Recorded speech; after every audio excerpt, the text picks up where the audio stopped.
Hi, my name's John Dick, and I'm here to explain to you how unarmed combat works in Scum. Without further ado, let's get started. The unarmed combat in brawling has 4 different skill levels of expertise that the players can reach, starting from no skill level up to advanced skill level.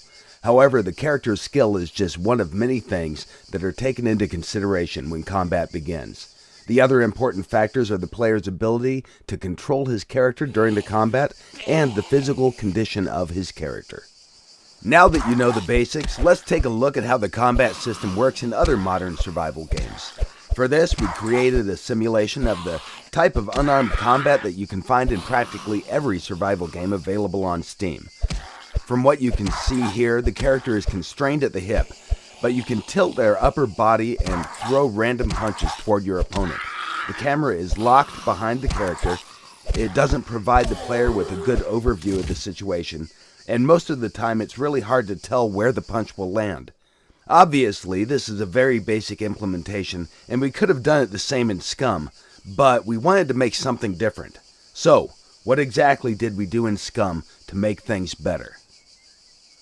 First, we wanted to find out the best way to fit martial arts in Scum's gameplay mechanics, and we quickly realized that the angle of the camera has to be changed. The free camera view not only provides players with a better overview of the situation, it also helps when you have to engage multiple opponents at the same time. The game also provides a first-person perspective camera for the combat mode, and everything works well there too. Once you enter combat, you'll be able to perform different moves and attacks. For example, you could try to circle around your opponent and control the fight from a distance. During the combat, you can defend yourself or attack. From defensive moves, you can use block or dodge, and from the attacks, you can choose kicks, punches, and combo moves. A dodge is used when you want to outmaneuver your opponent and then strike back in a counterattack with a different combination of punches and kicks. With the left mouse button, you can perform punches. With the right mouse button, you can do kicks. Combos are performed by pressing a combination of keys, followed by left or right mouse button, depending on whether you want a punching or kicking combo. The skill level of your character will define types of moves your character will use during the combat. So, for example, he might do a simple jab or a cross. Or, if he's more skillful, then he can step in, close the distance, and use a more powerful punch. Combos are special attack combinations that inflict more damage than a normal punch or kick, but they also drain stamina at a faster rate. The best way to use a combo is against a dodge or a block, and if you perform the combo successfully, you'll increase the chance for a knockout. Along with the skill level, the character's attributes will also influence the outcome of the fight. Strength, constitution, and dexterity are attributes that the player chooses during the character creation process. But once the game starts, these parameters will gradually change depending on the character's diet, metabolism level, actions players take, and overall health status of the character. That will, of course, be reflected on the character's speed, endurance, and strength during the battle. With proper diet and workout, it's possible to boost all these attributes to their maximum values.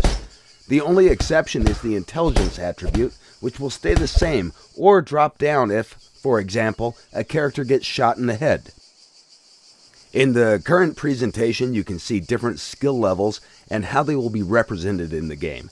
Our plan is to make different sets of animations for each skill level to allow players to visually recognize the skill levels of their foes. This is still a work in progress, and it will not be included in the early access version of the game. Everything that your character carries in the game will have an impact on how you will perform in the combat. Heavy gear will make your moves slow and sluggish, and it will drain your stamina more quickly. It's recommended that you drop excessive weight before you enter a fight. The combat skill can be effectively used against other players, NPCs, and it can be used against animals too. Although we do not recommend you attack bigger and more dangerous animals unless, of course, you're sure that you can beat them or outrun them.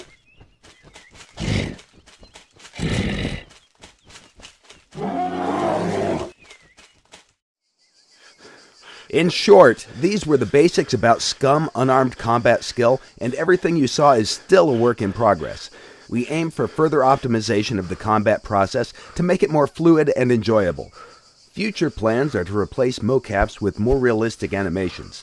to make hit reactions for blocks, and because our system is modular, once everything is set up, we plan to include other martial arts as additional combat skills that players will be able to choose.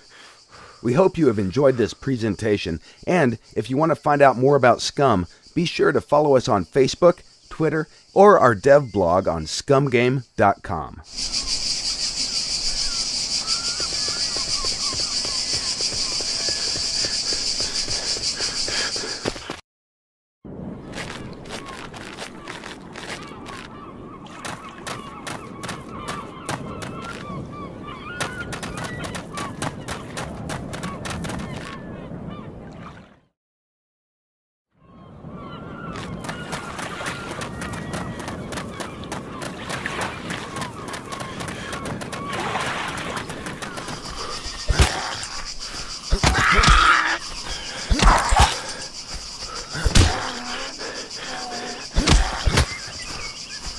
Ah!